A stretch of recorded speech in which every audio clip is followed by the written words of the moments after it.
مولاي أحمد صابور العلوي عن التجمع الوطني الأحرار، نائب رئيس جماعة مزورة. الصاد كنشكروا الحضور الكريم.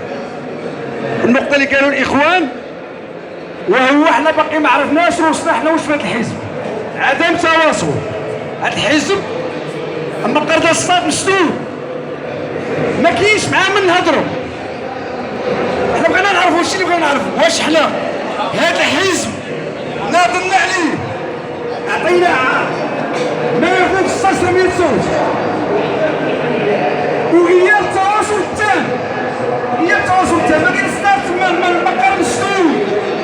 حنا ما كنهضروش على المشاكل ولا هادي ولا هادي ولا هادي، بغينا حنا نعرفوا وسطنا واش هذا الحزب كاينين الناس معاهم نهضروا، واش كنتابعوا ليه ولا لا.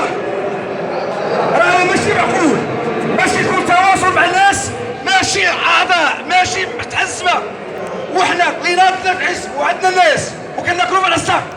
حنا كناكلوا في العصا، كناكلوا في العصا على الحزب وعدم التواصل. ما كاينش مع من نهضروا، حنا ما باقيناش مع من نهضروا، ما عرفناش مع من نهضروا. حنا حدنا هنا حتى النقطه هذه.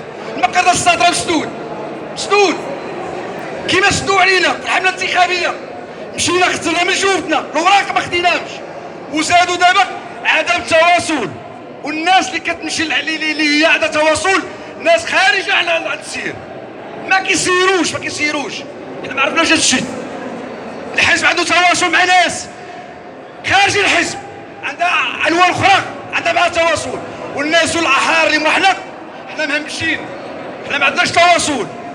حنا ما عرفناش، حنا عرفونا عاد الانتخابات عطيناهم من ورا الانتخابات. الله يعاونك، الله يعاونكم، والسلام عليكم. شكرا اخ مستشار. تفضل.